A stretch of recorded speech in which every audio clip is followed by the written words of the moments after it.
Shalom, salam bertemu kembali di dalam cinta kasih Tuhan pada minggu yang indah ini.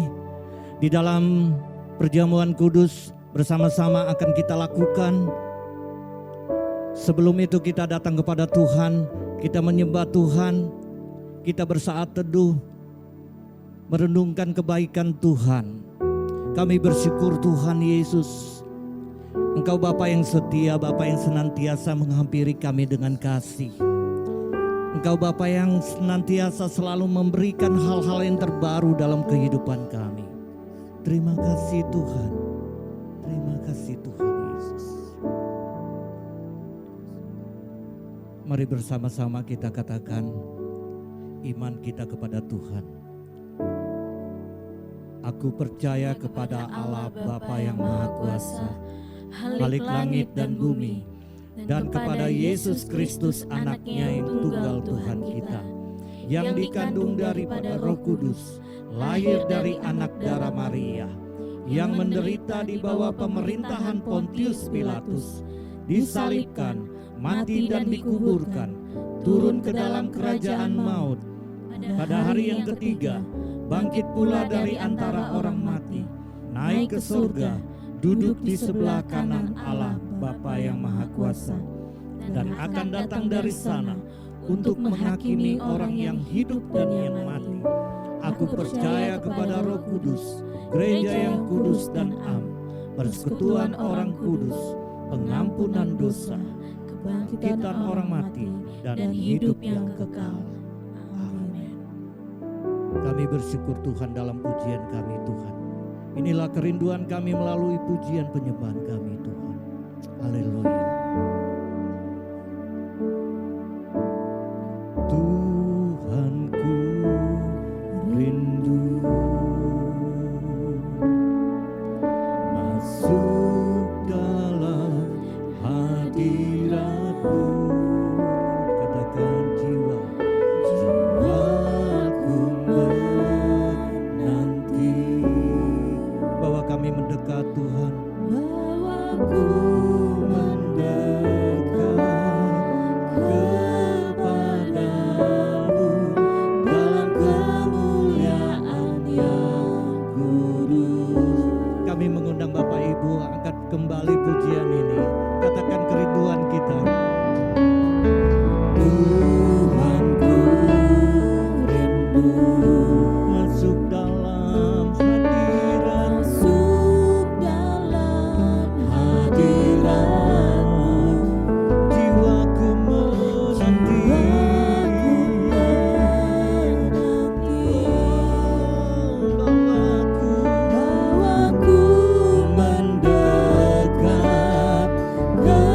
kepadamu dalam kemuliaan yang kudus. Oh, ku nanti Engkau Allah kuasa dalam kemuliaan yang kudus. Ku sembah Engkau Allah kuasa dalam kemuliaan yang kudus. Kami mengajak Bapak Ibu kembali dengan sukacita, katakan Tuhanku rindu. Tuhanku rindu masuk dalam hadirat-Mu, masuk dalam hadirat. Jiwaku menanti Tuhan.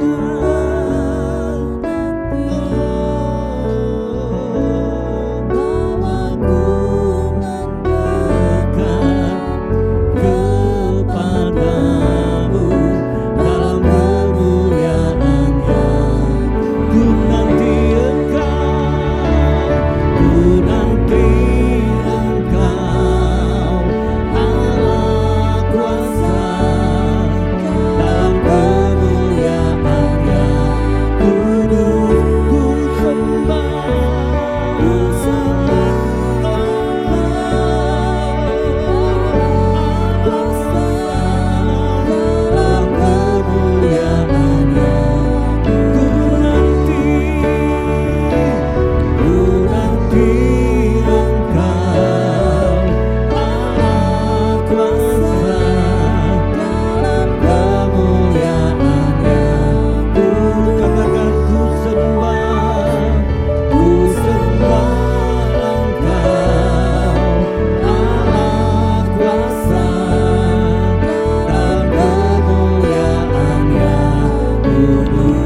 katakan ku nanti.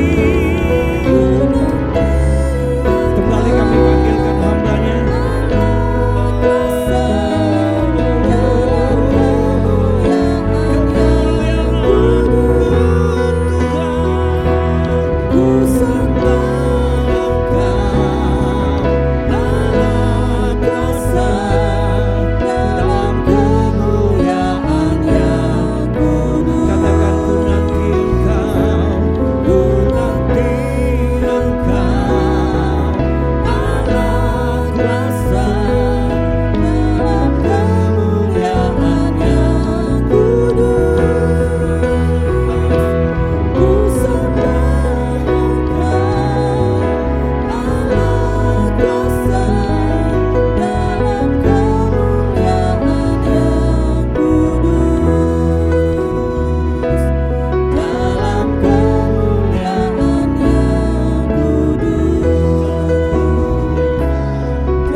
Sungguh Tuhan, kami mengucap syukur kalau kembali kami boleh ada bersama-sama di dalam persekutuan pada pagi hari ini.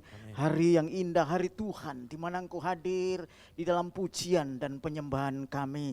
Sekalipun kami tidak boleh atau tidak berada di dalam keadaan sewajarnya karena kami boleh mengadakan ibadah secara online, tapi Tuhan tetap hadir bersama dengan kami. Tuhan, kalau pada saat ini kami hendak mendengarkan firman-Mu, mari Tuhan Kau singkapkan rahasia kebenaran firman-Mu, supaya kami boleh hidup oleh dan karena firman Tuhan dan untuk kemuliaan-Mu. Penyingkapan daripada Roh Allah, Roh Kudus yang membawa kami kepada seluruh kebenaran. Kami nantikan Tuhan, biar bukan kuat dan gagah hamba-Mu, bukan kuat dan gagah kami sekalian, tetapi karena urapan kuasa Roh Kudus yang menyatakan buat setiap kami yang saat ini sedang mengikuti ibadah ini dari awal sampai pada akhirnya. Dari kami berdoa, pujian dan penyembahan sampai mendengarkan firman Tuhan, bahkan kami sampai selesainya boleh diberkati oleh Tuhan. Olehnya Tuhan, kami serahkan sepenuhnya jemaat-Mu dan kami semua yang ikut ambil bagian dalam ibadah ini. Berkati Tuhan, supaya hati kami siapkan untuk Tuhan. Pikiran kami, perasaan kami dan keinginan kami pertaruhkan di hadapan Tuhan. Tuhanlah yang akan membentuk dan mengubah kami dengan firman-Mu. Kami juga berdoa Tuhan untuk anak-anak-Mu yang saat ini juga membawa persembahan di mana mereka mengasihi pekerjaan Tuhan, mengasihi Engkau untuk kelebaran kerajaan Tuhan di tempat di mana mereka boleh beribadah di gereja-Mu. Tuhan berkati mereka pribadi lepas pribadi, keluarga demi keluarga, biar persembahan yang mereka berikan kepada Tuhan hanya untuk hormat kemuliaan bagi nama-Mu, karena mereka mengasihi dengan hati yang tulus, dengan sukarela dan dengan sukacita. Terima kasih Bapak, sebentar kami akan mendengarkan firman Tuhan dan kami siapkan hati hanya untuk Engkau. Berfirmanlah Tuhan, kami siap mendengarkannya. Dalam nama Tuhan Yesus Kristus. Haleluya. Amin. Baik, Bapak Ibu Saudara yang dikasihi Tuhan, Shalom. Puji nama Tuhan, pada kesempatan yang baik kali ini kita boleh kembali di dalam ibadah minggu pertama bulan Agustus. Kami percaya bahwa Bapak Ibu Saudara telah siap untuk diberkati. Karena firman Tuhan yang akan kita dengarkan adalah pribadi Tuhan sendiri yang akan memberkati saudara dan saya. Bapak Ibu Saudara, kali ini saya rindu kita semua untuk berbagi berkat firman Tuhan yang terdapat di dalam satu perikop yang indah dari Mazmur pasal 50 ayat yang pertama hingga ayat yang ke-23. Tetapi saya tidak akan mengajak Bapak Ibu Saudara untuk membacanya semuanya, hanya beberapa ayat saja yang penting, karena itulah yang menjadi pokok renungan kita pada kali ini, supaya Bapak Ibu Saudara memperhatikan firman Tuhan ini dari awal sampai pada akhirnya. Karena barang siapa yang benar-benar dengar-dengaran akan firman-Nya dan melakukannya, dialah yang akan mendapat berkat. Bapak Ibu Saudara yang dikasihi Tuhan, kali ini saya akan mengangkat dalam firman Tuhan ini dengan satu tema, yaitu Allah menghendaki jiwa yang hancur. Sekali lagi, Allah menghendaki jiwa yang hancur. Beberapa ayat yang menjadi dasar renungan buat saudara dan saya kali ini, yaitu di dalam ayat yang ke-14 dan 15 saja, dan nanti juga kita baca di dalam Mazmur pasal 51 ayat 17. Saya akan bacakan dari Mazmur pasal 50 ayat yang 14 dan 15 yang berbunyi demikian buat saudara dan saya. Persembahkanlah syukur sebagai kurban kepada Allah dan bayarlah nasarmu kepada Yang Maha Tinggi. Berserulah kepadaku pada waktu kesesakan, aku akan meluputkan engkau dan engkau akan memuliakan aku. Bapak Ibu Saudara yang dikasihi Tuhan, kalau kita berbicara tentang perikop Mazmur pasal 50 ini, Tuhan mengatakan kepada orang Israel melalui pemazmur ini bahwa orang-orang Israel rupa-rupanya terjebak dengan apa yang disebut dengan ritualisme atau seremonial. Saudara-saudara, memang ibadah itu diekspresikan di dalam tata lahir melalui liturgi ataupun seremoni ataupun kegiatan yang ada di bait Allah, termasuk di dalamnya bagaimana menyembelih kurban dan dijadikan bakaran untuk kurban persembahan yang harum. Tetapi Bapak Ibu Saudara, Tuhan melalui ayat-ayat ini menegur bahwa sesungguhnya Dia tidak butuh kurban sembelihan berupa kurban bakaran yang berasal dari binatang. Karena rupa-rupanya orang Israel sudah salah mengerti bagaimana dia mempersembahkan kepada Tuhan satu persembahan yang harum dan berkenan kepada Tuhan. Nah, oleh karena itu Bapak Ibu Saudara, ini juga menjadi renungan kita kali ini buat saudara dan saya. Sebagai orang yang ada di dalam gereja zaman akhir atau gereja perjanjian baru, di mana Tuhan juga meminta kita mempersembahkan sesuatu yang berkenan kepada Tuhan. Dan persembahan itu tidak diukur oleh ritualisme ataupun apa yang kita kerjakan dengan kasat mata berupa kurban yang kelihatan tampak secara lahiriah. Tetapi sesungguhnya Tuhan ingin mengajar supaya kita tidak terjebak dengan pengertian yang salah. Oleh karena itu Bapak Ibu Saudara, saya akan bacakan di dalam Mazmur pasal 51 ayat yang 17 yang demikian bunyi firman Tuhan buat saudara dan saya. Mazmur pasal 51 ayat yang ke-17 yang demikian buat saudara dan saya. Kurban sembelihan kepada Allah ialah jiwa yang hancur, hati yang patah dan remuk tidak akan kupandang hina, ya Allah. Sekali lagi, kurban sembelihan kepada Allah ialah jiwa yang hancur, hati yang patah dan remuk tidak akan kau pandang hina, ya Allah.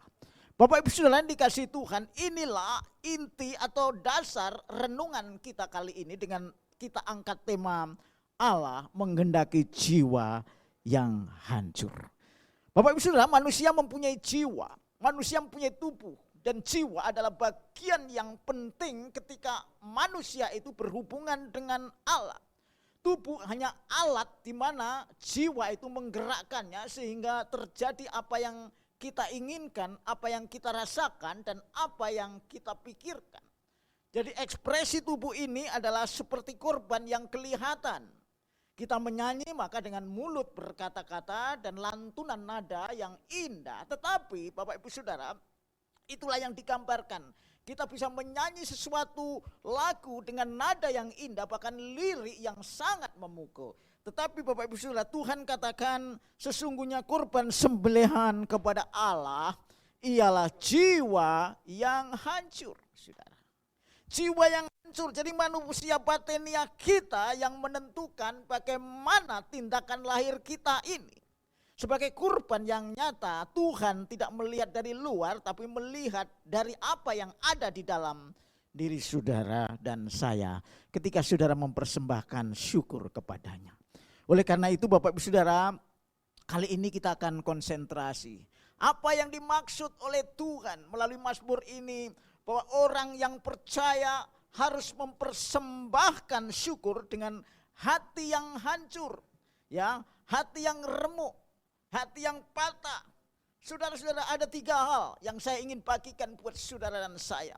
Bagaimana orang Kristen sesungguhnya mempersembahkan hidupnya dengan jiwa yang hancur, dengan hati yang hancur.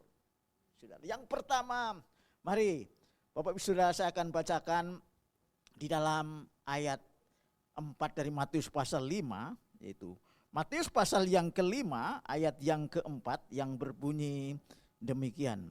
Berbahagialah orang yang berduka cita karena mereka akan dihibur. Saudara-saudara, biasanya orang berduka cita adalah tidak pernah mendapatkan sesuatu yang baik karena dia sedih. Saudara. Banyak orang berduka cita dan perlu penghiburan.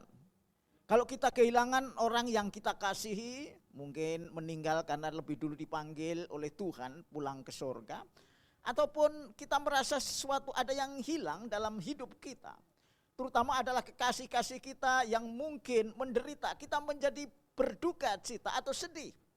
Saudara-saudara, tetapi kali ini kita akan belajar bagaimana jiwa yang hancur itu merupakan persembahan syukur di hadapan Allah. Bagaimana hati yang hancur, patah dan remuk itu merupakan ucapan syukur di hadapan Allah. Kita akan belajar dan ternyata Tuhan menyingkapkan kepada saudara dan saya kali ini bahwa berbahagialah orang yang berduka cita karena mereka akan dihibur. Bagaimana orang yang berduka cita? Apa yang dikatakan oleh Matius pasal 5 ayat 4 ini. Saudara-saudara, Tuhan mengatakan bahwa kalau saudara menjadi orang yang berbahagia karena berduka cita, maka tentu Tuhan akan berbicara sesuatu yang mulia bagi saudara dan saya. Orang berduka cita bisa dikatakan berbahagia. Karena apa? Ketika saudara mengerti dan saya juga memahami firman Tuhan kali ini. Berduka cita karena dia sebagai orang percaya berarti orang itu berduka cita merasa sedih kalau dia berbuat dosa. Ya. Dia merasa susah kalau ada orang yang berbuat jahat. Dia merasa berduka hatinya hancur kalau dia berbuat dosa, menginginkan dosa dan berbuat dosa secara kasat mata apalagi. Dia sedih, saudara. Itu yang dikatakan berduka cita karena dia akan dihibur. Berduka cita akan dosa, akan kesalahan, akan kekeliruan. Saudara, banyak orang mungkin di antara kita, dan saya berharap di antara saudara yang mendengarkan firman Tuhan ini tidak mengalami, yaitu orang-orang yang tidak pernah sedih kalau dia berbuat dosa. Dia senang-senang aja. Dia rupa-rupanya merasa bahwa saya kok enggak pernah dihukum Tuhan ya.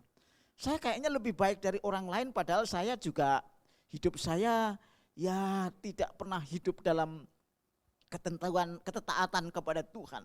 Hidup saya serampangan, hidup saya sembarangan, dia tidak menjaga kekudusan dan saya pikir Tuhan itu memang permisif. Artinya apa? Mentoleransi saya. Saudara, firman Tuhan hari ini, saat ini menegur kepada saudara dan saya. Kalau di antara kita hari ini tidak pernah berduka cita karena saudara berbuat dosa, berarti saudara belum mengerti apa arti dosa dan apa arti pengampunan. Saudara ingat 2000 tahun yang lalu ketika Tuhan Yesus ada di atas kayu salib. Dia menyatakan Eloi, Eloi lama sabachthani. Dia terpisah untuk sementara dengan Bapanya karena dia menanggung segala dosa dan kesalahan. Bapa harus mengutus anaknya supaya saudara dan saya diselamatkan. Dan itulah kesedihan Bapa sehingga dia harus menebus dosa, kesalahan saudara dan saya. Dan ketika Yesus mati di atas kayu salib. Jadi yang pertama Bapak Ibu Saudara, kalau saudara mau mempersembahkan kurban syukur dengan hati yang hancur, dengan jiwa yang hancur, maka saudara harus menyesali ketika saudara berbuat dosa. Bahkan saudara tidak menginginkan sedikit pun untuk berbuat dosa. Apalagi melakukan. Dan kalau toh harus terpaksa karena saudara melakukan karena kita masih ada di dalam daging. Saudara tentu harus menyesal. Saudara tentu harus bertobat. Merasa sedih dan berduka. Saudara, saya berharap di dalam jemaat Tuhan yang mendengarkan firman Tuhan kali ini. Tidak ada yang tidak menyesal kalau dia berbuat dosa. Tetapi bukan cukup menyesal, tapi dia harus bertobat, berhenti berbuat dosa. Karena dosa adalah maut, dosa adalah kematian. Kalau kita tetap terus berbuat dosa dan kita tidak merasa berduka, Kalau kita menyakiti hati orang lain dan kita malah senang, maka kita tidak menjadi orang yang mempersembahkan syukur dengan hati yang hancur. Saudara, saya mengajak kita sekalian, ayo saat ini juga belajarlah dekat dengan Tuhan. Dengarkan firman Tuhan ini. Kalau saudara merenungkan firman Tuhan tentang jiwa yang hancur merupakan kurban persembahan yang berkenan kepada Allah, maka setiap kali saudara berbuat keliru terhadap orang lain, terhadap Tuhan, saudara pasti merasa, Tuhan, saya menyesal, saya sedih, saya berduka, aku telah menyakiti. Aku telah menyakiti tetanggaku, aku telah menyakiti suamiku, aku telah menyakiti istriku, aku telah menyakiti hamba Tuhan, aku telah menyakiti banyak orang. Tuhan, aku sungguh menyesal, aku tidak mau lagi berbuat itu Tuhan. Karena Engkau telah mengampuni, Engkau mengampuni aku dari segala dosa, bukan aku untuk berbuat dosa, tetapi supaya aku berhenti berbuat dosa. Dan itulah jiwa yang hancur, itulah hati yang remuk. Itulah hati yang patah. Saudara, oleh karena itu mari jadikanlah jiwamu berduka cita jika engkau berbuat dosa. Sehingga dari situ saudara akan merenungkan bagaimana saudara akan hidup di dalam kemenangan akan dosa. Karena barang siapa yang sudah tidak lagi merasa dia berdosa, karena dia sudah kebal bahwa dirinya merasa baik, maka itu orang yang sudah mengeraskan hati. Dosa sudah menumpuk, tidak ada kesadaran lagi, sehingga sulit untuk diperbaharui. Dan orang-orang seperti inilah orang yang menyalibkan Tuhan Yesus 2000 tahun yang lalu. Mereka merasa melakukan kebenaran di hadapan Allah, mereka merasukan kebenaran di hadapan manusia. Bahkan orang yang sesuci, sekudus, Yesus sebagai anak Allah yang kudus pun disalibkan, mati karena kejahatan mereka. Tetapi Tuhan tetap berdoa, ampunilah mereka, sebab mereka tidak tahu apa yang mereka lakukan. Dosa sudah menutupi orang-orang yang seperti itu. Saya berharap orang Kristen, anak-anak Tuhan yang saat ini juga mengikuti ibadah kali ini, tidak menjadi keras hati, sehingga ketika dia bersalah sedikit pun merasa bahwa dirinya itu berduka dan bersedih karena dia berbuat dosa, bahkan menginginkan dosa dalam hatinya. Bapak Ibu Saudara yang dikasih itu, firman Tuhan mengingatkan kali ini, orang yang hatinya hancur dan memberikan persembahan kurban syukur di hadapan Allah adalah orang yang berduka cita karena dia melakukan dosa. Itu yang pertama. Bapak Ibu Saudara yang dikasih Tuhan, yang kedua kita akan baca di dalam 14b, di dalam ayat yang ke-50 tadi ya, ayat yang ke pasal 50 ayat yang ke-15. Saya akan bacakan kembali buat Bapak Ibu Saudara, mohon diperhatikan dengan baik ya. Pasal 50, mari saya akan bacakan di dalam ayat yang ke-14b. Kalau yang pertama, persembahkan syukur sebagai korban kepada Allah, artinya adalah menjadi jiwa yang berduka cita atas dosa. Jiwa yang hancur itu berduka cita atas dosa. Ya, sedih kalau dia berbuat. Yang kedua, dan bayarlah nasarmu kepada yang maha tinggi. Saudara-saudara, orang yang mempunyai jiwa yang hancur, kalau dia berjanji terhadap orang lain, berjanji kepada Tuhan, maka dia merasa berhutang. Dan kalau dia tidak menepati janji, dia pasti menjadi orang yang merasa bahwa dia tidak konsisten. Oleh karena itu Bapak Ibu Saudara, jiwa yang hancur, jiwa yang patah, jiwa yang remuk adalah perkataan yang selalu ditepati. Bapak Ibu Saudara, banyak orang menyalahgunakan kasih karunia ketika dia sudah diampuni oleh Tuhan. Kan saya sudah diampuni oleh Tuhan. Tuhan itu maha pengasih, pengampun. Jadi setiap dosa pasti diampuni. Ya, memang Tuhan mengampuni saudara bukan karena perbuatan baik saudara. Tuhan mengampuni kita bukan karena jasa-jasa amal saleh kita, tetapi Tuhan mengampuni kita karena kasih karunia, karena Yesus Kristus yang mati dan menebus dosa saudara, dan saudara menerimanya dengan iman. Tetapi di balik semua yang Tuhan kerjakan, dia mati di kayu salib dan dia bangkit untuk kemuliaan Bapa, karena dia menang atas maut. Ada satu tujuan, supaya saudara mempunyai hidup yang baru. hidup di dalam kebangkitan karena maut telah dikalahkan, dosa telah dikalahkan. Saudara tidak lagi boleh menyalahgunakan dosa hidup di dalam diri saudara. Saudara, ada banyak orang Kristen yang tidak mengerti tentang arti pertobatan. Sehingga kalau dia janji seolah-olah malah dia membalikkan fakta. Mosok kamu gak bisa mengasihi saya salah sedikit aja gak bisa mengampuni. Padahal janjinya setiap kali dia ngomong, oke, nanti saya akan tepati pada tanggal 15. Entah itu janji tentang mengasihi duit, membayar utang atau apapun.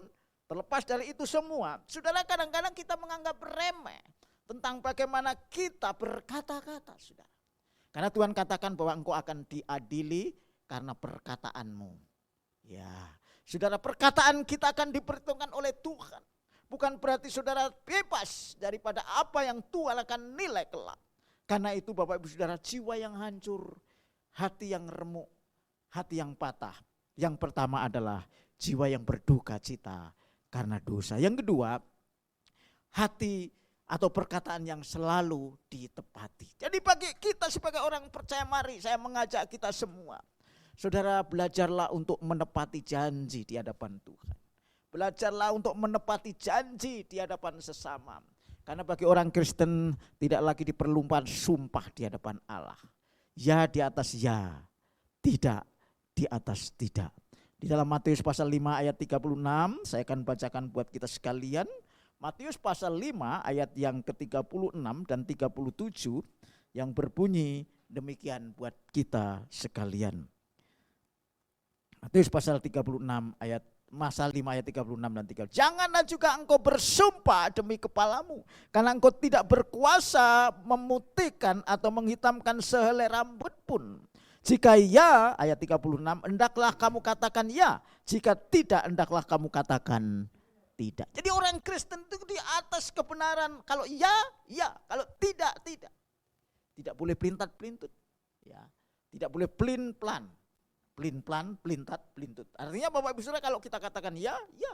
Tidak, tidak. Karena apa? Orang yang hatinya hancur, dia merasa bahwa Tuhan itu telah menjadi penolong dari segala sesuatu yang kita tidak bisa keluar dari masalah itu. Dan itulah dosa. Dan Tuhan telah selamatkan saudara. Dan kita diberi hati yang baru, itulah hati yang hancur.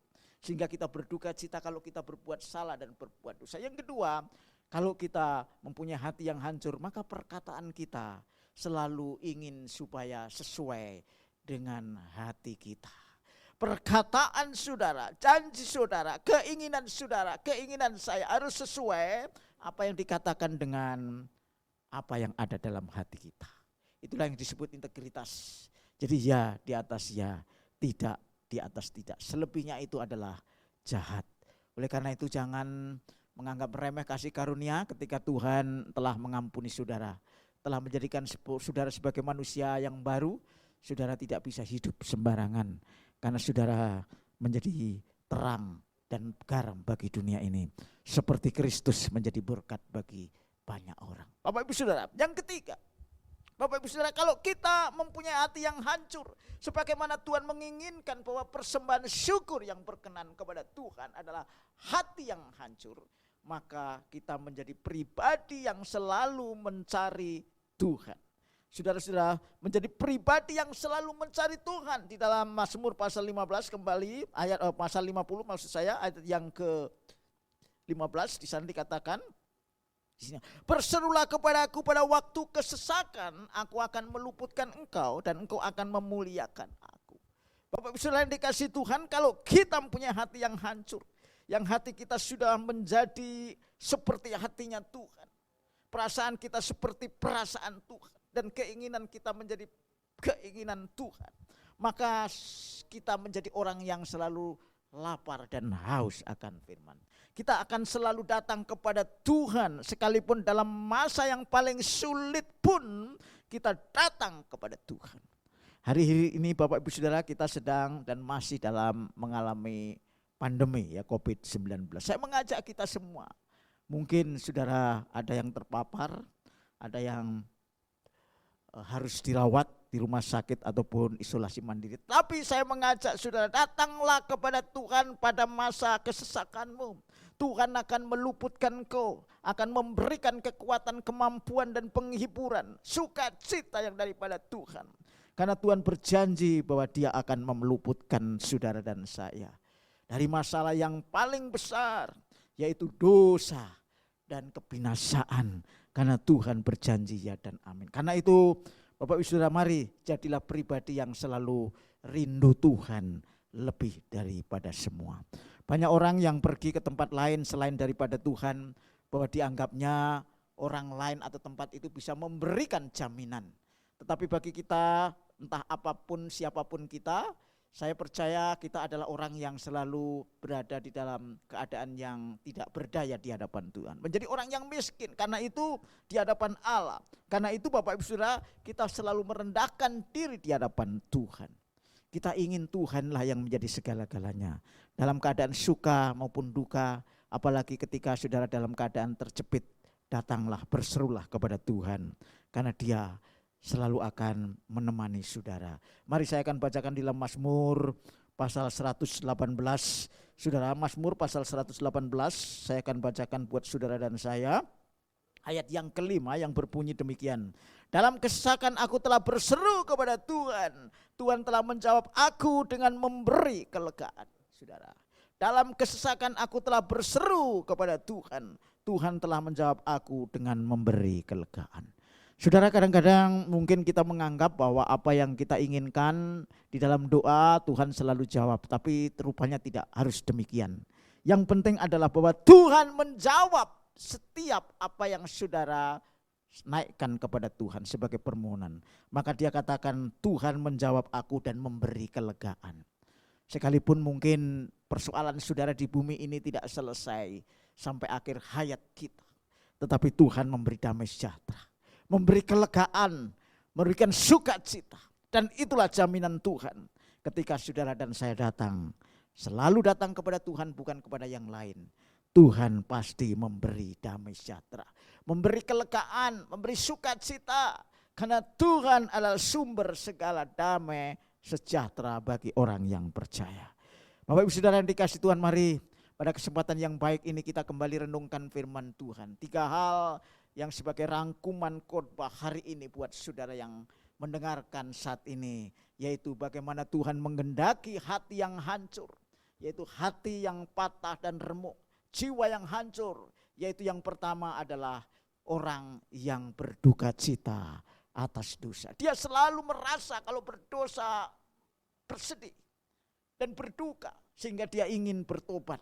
Dan terus tidak akan ingin melakukan kali yang kedua, apalagi yang ketiga. Yang kedua, kalau hati kita hancur merupakan orang yang mempersembahkan persembahan yang berkenan kepada Tuhan, maka kita harus selalu konsisten menepati apa yang menjadi janji kita kepada orang lain. Ya, jangan main-main ya di atas ya, tidak di atas tidak, selebihnya jahat. Jangan menyalahgunakan firman Tuhan. Ketika kita merasa sudah diberkati, sudah diampuni dosa kita, lalu kita seenaknya hidup dalam dosa, hidup dalam semau-mau kita. Kita harus katakan ya di atas ya, tidak di atas tidak. Karena itu Tuhan menghendaki supaya mulut kita kudus dan perkataan kita menjadi berkat, memuliakan Tuhan. Yang ketiga, supaya kita sebagai pribadi yang selalu mencari Tuhan dalam keadaan apapun, suka maupun duka. Dia adalah satu-satunya yang dapat saudara dan saya andalkan. Yang hari ini, esok, lusa dan seterusnya. Carilah Tuhan selama dia dapat ditemui. Pasti Tuhan akan menjawab dan memberi kelegaan bagi saudara dan saya. Kiranya firman Tuhan kali ini memberkati Bapak Ibu Saudara, dan saya percaya jadikanlah pribadi saudara mempunyai jiwa yang hancur. Karena itulah yang dikehendaki oleh Tuhan sebagai persembahan yang berkenan kepadanya. Tuhan Yesus memberkati kita sekalian. Haleluya. Amin. Mari Bapak Ibu Saudara, saya undang kita sama-sama bangkit berdiri. Kita akan mengangkat satu pujian, kasih Allahku sungguh telah terbukti, dan kita akan masuk dalam pelayanan perjamuan asa yang kudus. Mari angkat pujian ini dengan sungguh-sungguh, dan kita akan masuk dalam pelayanan perjamuan asa yang kudus. kasih Allahku sungguh telah terbukti ketika Dia serahkan anaknya. Kasih Allah mau berkorban bagi kau dan aku.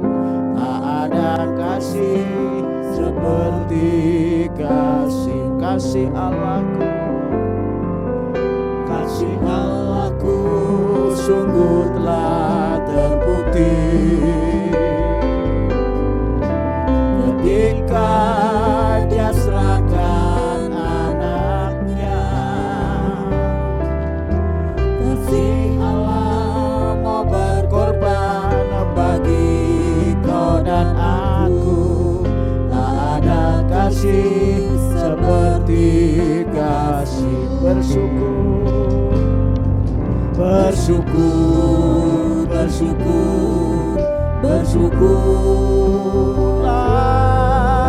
Bersyukur karena kasih setiamu. Ku sembah dan ku sembah selama hidupku. Ku sembah kau Tuhan selama hidupku. Ku sembah kau Tuhan selama hidupku. Ku sembah kau Tuhan. Bapa Surgawi, terima kasih kembali kami mengucap syukur setelah kami boleh mendengarkan firman-Mu yang menguatkan buat kami sekalian, supaya kami sebagai orang percaya mempunyai hati yang hancur, yaitu pribadi yang selalu mempersembahkan korban syukur di hadapan Tuhan. Bukan apa yang kami lakukan secara kasat mata di luar, tapi hati yang sudah diubahkan, sehingga kami mempunyai jiwa yang berduka kalau kami berbuat dosa. Kami selalu memperkatakan yang ya di atas ya, tidak di atas tidak, sebagai perilaku yang tidak main-main di hadapan sesama ataupun di hadapan Allah, terlebih kalau Tuhan melihat yang sesungguhnya. Yang terakhir, kami ingin menjadi pribadi yang selalu mencari Tuhan, baik di saat suka maupun duka. Tuhanlah sumber pertolongan kami. Tuhan, tanamkan firman-Mu dalam hati kami, supaya kami boleh hidup karena firman-Mu dan berbuah untuk kemuliaan nama Tuhan, menjadi berkat bagi orang lain. Terima kasih Tuhan. Dan sebentar kami akan menerima perjamuan asa yang kudus. Kiranya kami boleh selalu mengingat kembali akan kasih-Mu yang begitu besar, darah-Mu yang tercurah dan tubuh yang terpecah-pecah buat kami. Olehnya Tuhan, kuduskan hati kami, siapkan hati kami untuk menikmati perjamuan kudus ini, karena kami mengingat kasih Tuhan yang begitu besar, memberitakan akan kematian-Mu. Dalam nama Tuhan Yesus Kristus. Haleluya. Amin.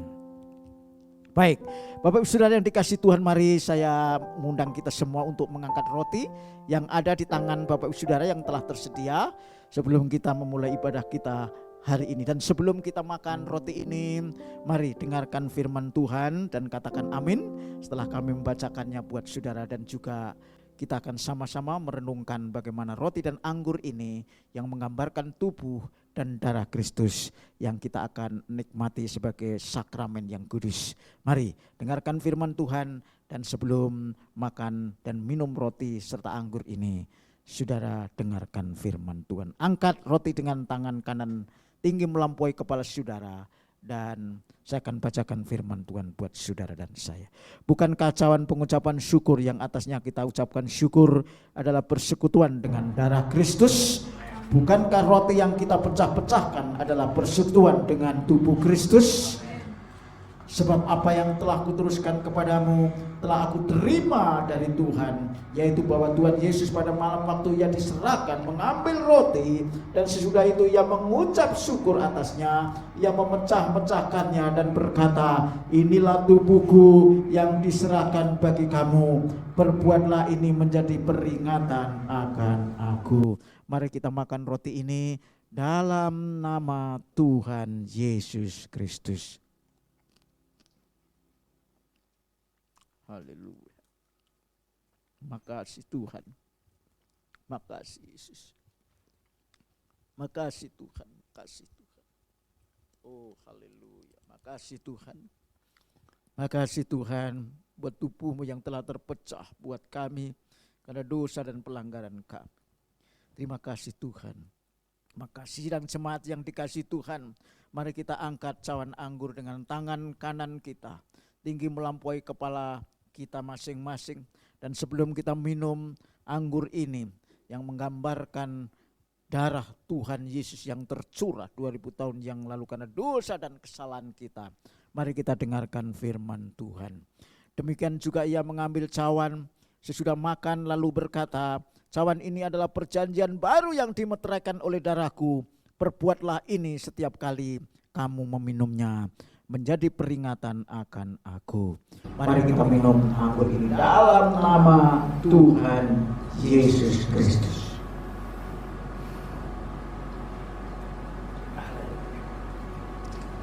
Haleluya, terima kasih Tuhan, terima kasih Yesus. Terima kasih Tuhan, semua Engkau buat kami. Engkau telah mati dan memberikan tubuh dan darah untuk kami sekalian karena Engkau mengasihi kami. Terima kasih Tuhan, terima kasih. Haleluya, haleluya.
Ya Bapa, buat perjamuan kudus yang telah kami boleh nikmati tubuh dan darah Tuhan, roti dan anggur yang telah kami makan dan minum. Kami memperingati Engkau karena Engkau telah mati buat kami, mengasihi kami, sehingga kami diampuni dan kami boleh menjadi manusia yang baru di dalam Kristus yang bangkit. Terpujilah nama-Mu, berkati seluruh jemaat Tuhan yang hari ini telah mengikuti ibadah ini dengan perjamuan yang kudus. Tuhan, kami serahkan mereka, Tuhanlah yang menjadi penolong, kekuatan, damai sejahtera dan hidup mereka. Terima kasih Bapa, dalam nama Tuhan Yesus Kristus kami sudah berdoa dan mengucap syukur. Haleluya. Amin. Baik, Bapak Ibu Saudara, kita akan mendengarkan beberapa pengumuman dari multimedia GPI Sigma. Tuhan Yesus memberkati kita sekalian.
Puji nama Tuhan, sidang jemaat yang dikasih Tuhan, tiba saatnya kita akan mengakhiri ibadah kita. Sekali lagi saya jemput kita semua bangkit berdiri dan kita akan diberkati oleh Tuhan melalui berkat yang dicurahkan melalui hambanya. Mari kita angkat tangan kita dan siapkan hati. Terimalah berkat dari Tuhan, kita akan sama-sama menerima berkat dari surga. Kasih yang sempurna, kasih yang mulia dan agung, kasih karunia yang melimpah dari Bapa di surga, damai sejahtera di dalam anak yang tunggal Tuhan Yesus Kristus, serta dengan persekutuan Roh yang Kudus menyertai Bapak Ibu Saudara kita sekalian yang hari ini telah mengikuti ibadah ini sampai pada selesainya. Dalam nama Tuhan Yesus Kristus, haleluya. Mari kita katakan sama-sama, amin. Terima kasih Yesus.